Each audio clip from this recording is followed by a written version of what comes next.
ദൈവനാമത്തിന് മഹത്വമുണ്ടാകട്ടെ. കൊല്ലം സെൻറ്റർ മാർത്തോമ യുവജന സഖ്യത്തിൻ്റെ ആഭിമുഖ്യത്തിൽ നടത്തിവരുന്ന ക്രിസ്മസ് ടോക്സിൻ്റെ 23-ാം ദിവസത്തിലേക്ക് ഏവർക്കും സ്വാഗതം.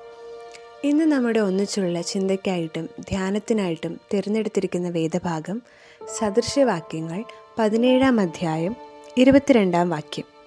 സന്തുഷ്ട ഹൃദയം നല്ലൊരു ഔഷധമാകുന്നു, തകർന്ന മനസ്സോ അസ്ഥികളെ ഉണക്കുന്നു. ജീവിതത്തെ പ്രസാദകരമാക്കുവാൻ നിക്ഷേപിച്ചിട്ടുള്ള വാക്യങ്ങളുടെ സമ്പന്നതയാണ് സദൃശവാക്യത്തെ പ്രസക്തമാക്കുന്നത്.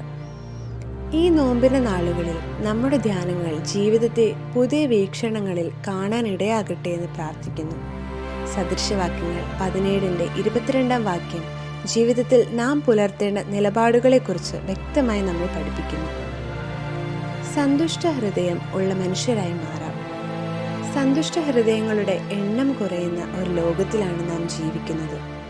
ജീവിതത്തിലെ പ്രതിസന്ധികളിൽ വേഗം മനം തകർന്നു പോകുന്ന മനുഷ്യരാണ് നമ്മൾ. എന്നാൽ ആർക്കാണ് സന്തുഷ്ട ഹൃദയം സൂക്ഷിക്കുവാൻ സാധിക്കുന്നത്? ദൈവഹിതത്തിന് കീഴടങ്ങി ജീവിക്കുന്ന മനുഷ്യർക്കാണ് ഇതിന് സാധിക്കുന്നത്. ഈ ക്രിസ്തുമസിന്റെ കാലഘട്ടത്തിൽ നാം ധ്യാനിക്കുന്ന മനുഷ്യരെല്ലാവരും അത്തരത്തിലുള്ളവരാണ്.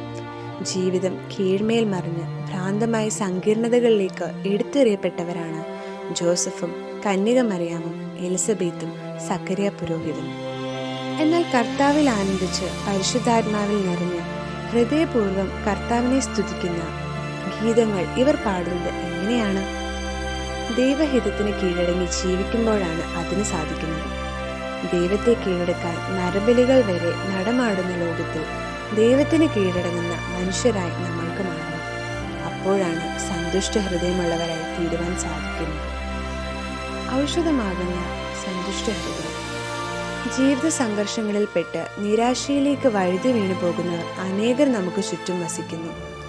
കർത്താവിൽ എപ്പോഴും സന്തോഷിക്കുന്ന ഹൃദയങ്ങൾക്ക് മാത്രമേ ഈ വെല്ലുവിളികളെ നേരിടുവാൻ സാധിക്കുകയുള്ളൂ.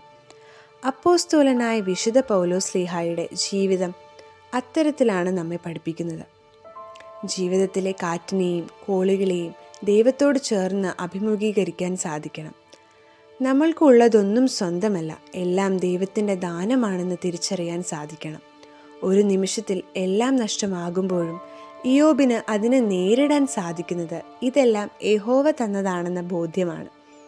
എന്നാൽ എല്ലാം എൻ്റെ സ്വന്തം എന്ന മിഥ്യാധാരണയാണ് ഇന്ന് മനുഷ്യനെ നയിക്കുന്നത്. ഈ ധാരണയാണ് നമ്മുടെ ഹൃദയത്തെ മലിനമാക്കുന്നതും. സന്തുഷ്ടമായ ഹൃദയം നമ്മുടെ ബോധ്യങ്ങളെയും വിശ്വാസങ്ങളെയും നവീകരിക്കുന്ന ഔഷധമാണ്.